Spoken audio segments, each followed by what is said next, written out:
سلام البنات، لاباس عليكم؟ بخير؟ هانيين اموركم مزيانه. كنتمنى الفيديو ديالي يلقاكم في احسن الاحوال. بالنسبه للفيديو ديالي اليوم كذلك هو توعوي. يعني بالنسبه ماده كبروبوليس او العكبر، فهي طبعا شي حاجه اللي هي قيمه بزاف. فقلت ندير هذا الفيديو، علاش لا؟ نعرف الناس بها. بالنسبه للناس اللي طبعا اللي ما عارفينهاش، ما فيها باس نقول لكم بعض الخصائص ديالها. بالنسبة شنو هو البروبوليس؟ أول حاجة هو طبعا هو مادة طبيعية. النحل هو اللي كيجمعها في يعني بالرجلين ديالو، وكيحمي بها الخلية. كيفاش كيحمي بها الخلية وكيفاش كيجمعها؟ طبعا بالنسبة للبروبوليس، فهي كتكون في يعني في بعض براعم ديال الأشجار طبعا. وهي مادة عضوية صمغية، علاش بحال شكد العلك. طبعا بالنسبة للنحل فهو اللي كيجمعها. علاش؟ لأن عندها خصائص مطهرة، وكذلك فكيحمي بها البراعم الصغيرة، وكيحمي بها الخلية ديالو ضد الجراثيم، الحشرات، الميكروبات، أي حاجة ممكن يعني تأدي ليه الخلية ديالو. طبعا هو راه كيجيبها في الرجلين ديالو، هو اللي كيوضعها يعني بالنفس ديالو كيوضعها على الخلية. لأنها مادة كما قلت لكم مادة عضوية. هي أنتيبيوتيك طبيعي، سبحان الله. مهم بالنسبة للون ديالها كما شفتوا هي هذه كتكون بين البني وبين الأصفر. طبعا ملي كتكون مادة خام. بالنسبة للون ديالها كيختلف بين البني والأصفر. وكذلك بالنسبة للخصائص ديالها، فهي مضادة للعدوى والبكتيريا والفيروسات. كذلك هي مضادة يعني للالتهابات، مثلا بحال التهاب الأنف، الشعب الهوائية، كذلك البلعوم. بالنسبة لالتهابات اللثة فهي غزالة بزاف. التهابات اللثة وكذلك القرحة ديال الفم، سورتو بالنسبة للمحلول كما شفتوا ديك الياغوت. ففقط ملي كتوضعوها على المكان ديال الالتهاب فراه ما تيبقاش. كذلك حتى الجروح والحروق كتليق ليهم. الامراض الجلديه مثلا بحال الكزيما، الامراض مثلا الفطريه، بحال يعني التلال او التآليل، كذلك الهربس. بالنسبه للجهاز التناسلي كذلك والبولي. بالنسبه مثلا الالتهابات اللي تيكونوا مثلا الحكة إلى آخره. المهم أي حاجة عندها علاقة بالالتهابات راه كتصلح ليها. مثلا بحال المثانة، المهبل، إحليل، كما قلت لكم كذلك الجروح والحروق، فراها كتليق لهم بزاف. كما أنها هي مخفضة للحرارة، خاصة بالنسبة للأطفال. طبعا هذه عن تجربة شخصية. ملي كتكون الحرارة ديال الدراري الصغار طالعة، فرغم أنكم كتعطيو مخفضات الحرارة وما كتهبطش، فمجرد أنها كتعطيو فقط يعني ديغوت، يعني 10 ديال النقاطي فقط في الماء، فراه مباشرة كتهبط الحرارة. علاش؟ لأن كيكون مثلا مشكل. يعني بالنسبة للأطفال تيكون عندهم يا إما التهاب، يا إما التهاب اللوزتين، يا إما إلى آخره، يعني كيكونوا باقيين يلاه في البداية. الدري الصغير ميمكنش يشرح لك شنو عنده. فراه هذه راها صالحة أنها كتهبط الحرارة. وكذلك راها أنتيبيوتيك، يعني راه يعني مع الاستعمال اليومي راه أكيد ما كيبقاش المشكل نهائيا. بالنسبة هنا كما شفتوا راه عندنا هنا المسحوق، وكذلك عندنا المحلول.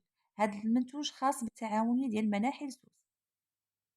فهي مناحل سوس راها معروفة، يعني تعاونية معترف بها، كذلك عندها الترخيص من الأونصا. يعني المواد ديالها راه كلها طبيعية 100%. كما شفتوا هنا بالنسبة هنا راه كتنشط جهاز المناعة، مضادة للفطريات، مضادة للبكتيريا، مضادة للفيروسات، كذلك الجروح والحروق. يعني صراحة الاستعمال ديالها عجيب. فقط 10 القطرات كديروهم إما في العسل، معلقة د العسل، أولا مشروب دافئ مثلا ماء دافئ أولا عصير دافئ. مهم دائما يكون مشروب دافئ من الأحسن. فقط 3 مرات في النهار راه كافية. كتعزز المناعة وكتحمي وكتحارب يعني يعني المشكل اللي ديجا استعملتيه يعني على قبله مثلا. كذلك بالنسبة نكملوا على الخصائص ديالها.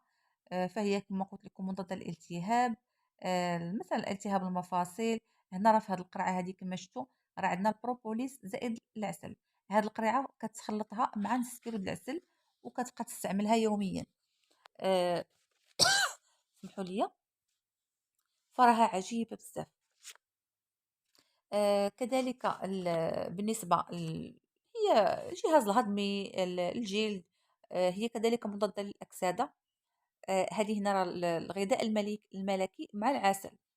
كما كتعرفوا الغذاء الملكي منشط وتا هو فيه مجموعة من الفوائد غنتكلم لكم عليها من بعد إن شاء الله فيديو آخر يعني مفصل أحسن. آه، كما قلت لكم هي وكذلك كتستخدم حتى في التجميل، حتى في التجميل صراحة. هنا راه في هاد الخلطة الرباعية راه كاينة من ضمن المكونات ديالها البروبوليس أو الأكبر.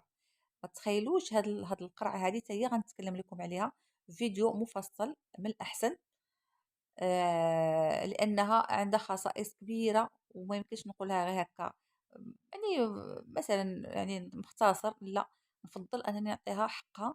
هانتوما كتقراو معايا او ميم طون يعني يعني كتشوفوا الخصائص ديال هاد الخلطة الملكية. بالنسبة للبروبوليس فهو كينشط الجهاز المناعي بصفة عامة، كتعتبر أنه ومادة صراحة مادة نادرة وقيمة. علاش؟ لأن الخلية فكتعطي فقط من 100 حتى 200 غرام يعني من البروبوليس فقط في الخلية كاملة. بالنسبة للاستخدام الداخلي فراه كتكون على إما على شكل أقراص أولا مثلا على شكل يعني الصمغة مثلا، بحال المسكة مثلا، أولا على شكل حبيبات، أولا مسحوق أولا سائل. وكذلك حتى بخاخ سورتو بالنسبة يعني ديال الفم اللي خاص بالفم، حتى غسول ديال الفم حتى هو كاين. ديال البروبوليس صافون، انا بعدا كنستعمل صافون ديال البروبوليس صراحه عجيب والله العظيم. انا اصلا ما عندي حساسيه من الصابون العادي يعني اللي كيتباع عادي. ف ملي استعملت الصابون ديال البروبوليس والعسل والزعتره فما لقيتش كما قلت لكم ما لقيتش مشكل نهائيا بالنسبه للبشره ديالي. وكذلك بالنسبه للحساسيه اللي عندي. كاين كذلك الصابون كما قلت لكم، معجون الاسنان حتى هو راه كاين. كاين غسول الفم، يعني هادو كاينين كلهم كيتباعوا. بالنسبه للتعاوني ديالنا راه كاينه فيها البودر، كاينه كذلك فيها المحلول، فيها مع العسل، فيها في الخلطه الرباعيه. كاين كذلك فيها يعني منتوجات اخرى، العسل الحر طبيعي. وكذلك راه كاين حتى البروبوليس يعني مع العسل. فراه كما شفتوا هذا هو البروبوليس كيف تيكون في الاصل ديالو وهكذا كيكون. طبعا نتمنى الفيديو ديالي يعجبكم، وكذلك اي سؤال مرحبا بكم ضمن سلسلة تعاونية ومنتوجات طبيعية يعني تعرف بها فقط. مهم نتمنى الفيديو ديالي يعجبكم، ما تنساوش من لي لايك وكذلك بارطاج. شاركوا القناة ديالي مع الأحباب ديالكم. شجعوا المحتوى الهادف ماشي تفاهة.